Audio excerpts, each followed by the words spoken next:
जय श्री कृष्ण, जय श्री लक्ष्मी नारायण। अन्नपूर्णा माता की जय। आप सभी का अपने चैनल संस्कारी मार्ग पर बहुत बहुत स्वागत है। माँ अन्नपूर्णा आप सभी पर अपनी असीम कृपा बनाए रखे।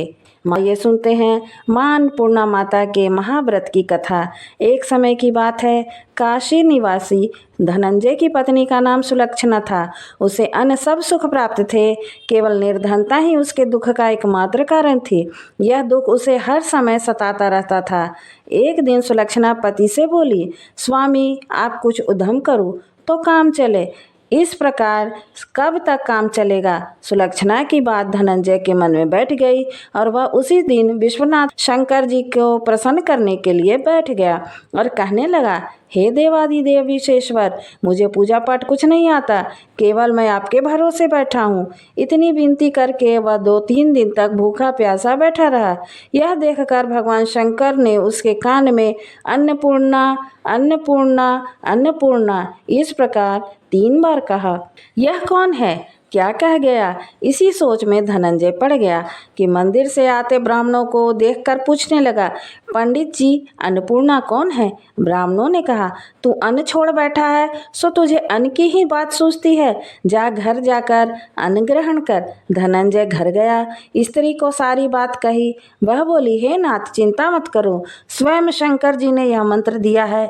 वे स्वयं खुलासा करेंगे कि आप फिर जाकर उनकी आराधना करो। धनंजय फिर जैसा का तैसा पूजा में बैठ गया।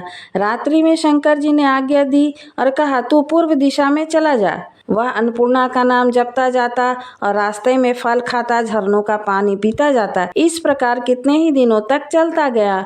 वहां उसे चांदी सी चमकती वन की शोभा देखने में आई। सुंदर सरोवर देखने में या उसके किनारे किनारे की अप्सराएं झुंड बना के बैठी थीं। एक कथा सुनती तो सब मिलकर माँ अन्नपूर्णा इस प्रकार बार बार कहती थी। यह अगहन मास की उजेली रात्रि थी और आज से ही व्रत का आरंभ था। जिस शब्द की खोज करने वह निकला था वह उसे वहां सुनने को मिला। धनंजय ने उनके पास जाकर पूछा, हे देवियों, आप यह क्या करती हो? हम सब माँ अन्नपूर्णा का व्रत करती हैं। धनंजय ने पूछा, व्रत पूजा करने से क्या होता है? यह किसी ने किया भी है? इसे कब किया जाए? कैसा व्रत है और इसकी विधि क्या है? मुझसे भी विस्तार से बताओ।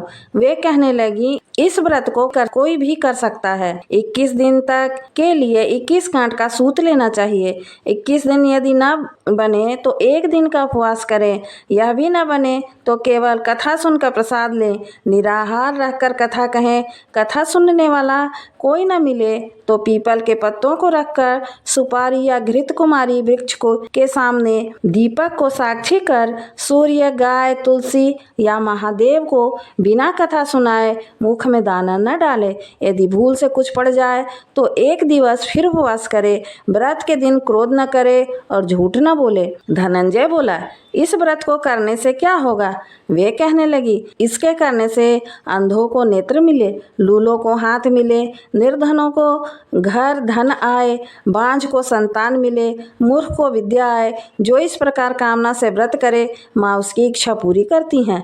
वह कहने लगा, बहनों मेरे पास भी धन नहीं है, विद्या नहीं है, कुछ भी तो नहीं है। मैं तो दुखिया ब्राह्मण हूँ, मुझे इस व्रत की सूत दोगी? हाँ भाई, तेरा कल्याण हो, हम तुम्हें अवश्य देंगी। ले इस व्रत का मंगल सूत्र ले। धनंजय ने व्रत किया। व्रत पूरा हुआ तभी सरोवर में से 21 खंड की स्वर्ण सीढ़ी हीरा मोती जड़ी हुई प्रकट हुई। धनंजय जय अन्नपूर्णा कहता जाता। इस प्रकार कितनी ही सीढ़ियां उतर गया तो क्या देखता है कि करोड़ों सूर्य के प्रकाशमान अन्नपूर्णा का मंदिर है। उनके सामने स्वर्ण सिंहासन पर माता अन्नपूर्णा विराजमान है। सामने भिक्षा हेतु शंकर भगवान खड़े हैं। देवांगनाएं चंवर डुलाती हैं। कितनी ही हथियार बांधे पहरा देती हैं। धनंजय दौड़कर जगदम्बा के चरणों में गिर गया। देवी उसके मन का क्लेश जान गई। धनंजय कहने लगा, माता आप तो अंतर्यामी हो, आपको अपनी दशा क्या बताऊं? माता बोली, मेरा व्रत किया है, जा संसार तेरा सत्कार करेगा। माता ने धनंजय की जिह्वा पर बीज मंत्र लिख दिया। अब तो उसके रोम रोम में विद्या प्रकट हो गई। इतने में क्या देखता है कि वह काशी विश्वनाथ के मंदिर में खड़ा है। माँ का वरदान ले धनंजय घर आया। सुलक्षणा से सब बात कही। माता जी की कृपा से उसके घर में संपत्ति उमड़ने लगी। छोटा सा घर बहुत बड़ा गिना जाने लगा। जैसे शहद के छत्ते में मक्खियां जमा होती हैं, उसी प्रकार उसके सगी संबंधी आकर उसकी बड़ाई करने लगे। कहने लगे, इतना धन और इतना बड़ा घर, संतान नहीं है तो इस कमाई को कौन भोगेगा। सुलक्षणा से संतान नहीं है इसलिए तुम दूसरा विवाह करो। अनिच्छा होते हुए भी धनंजय ने दूसरा विवाह करना पड़ा और सती सुलक्षणा को सौत का दुख उठाना पड़ा। इस प्रकार दिन बीतते गए।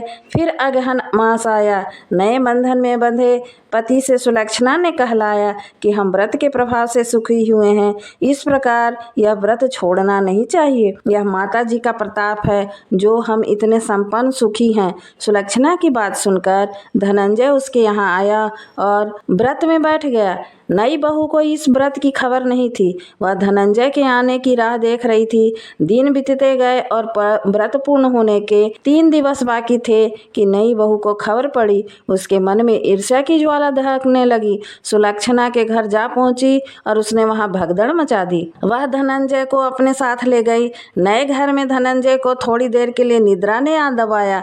इसी समय नई बहू ने उसका व्रत का सूत तोड़कर आग में फेंक दिया। अब तो माता जी का कोप जाग गया। घर में अकस्मात आग लग गई। सब कुछ जलकर खाक हो गया। सुलक्षणा जान गई और पति को फिर अपने घर ले आई। नई बहू रूठकर पिता के घर चली गई। पति को परमेश्वर मानने वाली सुलक्षणा बोली, नाथ घबराना नहीं, माता जी की कृपा अलौकिक है। हे पुत्र को पुत्र हो जाता है पर माता को माता नहीं होती। अब आप श्रद्धा और भक्ति से आराधना शुरू करो, वे हमारा कल्याण जरूर करेंगी। धनंजय फिर माता के पीछे पड़ गया। फिर वही सरोवर सीढ़ी प्रकट हुई, उसमें मां अन्नपूर्णा कहकर वह उतर गया। वहां जा माता जी के चरणों में रुदन करने लगा। माता प्रसन्न हो बोली, यह मेरी स्वर्ण की मूर्ति ले, उसकी पूजा करना, तू फिर सुखी हो जाएगा। जा, तुझे मेरा आशीर्वाद है। तेरी स्त्री सुलक्षणा ने श्रद्धा से मेरा व्रत किया है, उसे मैंने पुत्र दिया है। धनंजय ने आंख खोली तो खुद को काशी विश्वनाथ मंदिर में खड़ा पाया। वहां से फिर उसी प्रकार घर आया। सुलक्षणा के दिन चढ़े और 4 महीने पूरे होते ही पुत्र का जन्म हुआ। गांव में आश्चर्य की लहर दौड़ गई। इस प्रकार उसी गांव के निसंतान सेठ के पुत्र होने पर उसने माता अन्नपूर्णा का मंदिर बना दिया। उसमें माता जी धूमधाम से पधारी, यज्ञ किया और धनंजय को मंदिर का आचार्य का पद दे दिया। जीविका के लिए मंदिर की दक्षिणा और रहने के लिए बड़ा सुंदर भवन दे दिया। धनंजय स्त्री पुत्र सहित वहां रहने लगा। माता जी के चढ़ावे में भरपूर आमदनी होने लगी। उधर नई बहू के पिता के घर डाका पड़ा, सब लूट गया। वे भीख मांग कर पेट पालने लगे। सुलक्षणा ने यह सुना तो उन्हें बुला भेजा, अलग घर में रखा और उन्हें अन्न वस्त्र का प्रबंध कर दिया। धनंजय, सुलक्षणा और उसका पुत्र माता जी की कृपा से आनंद से रहने लगा। माता जी ने जैसे इनके भंडारे भरे वैसे सबके भंडारे भरना, हम पर भी कृपा करना। जय मां अन्नपूर्णा, जय मां अन्नपूर्णा, जय मां अन्नपूर्णा।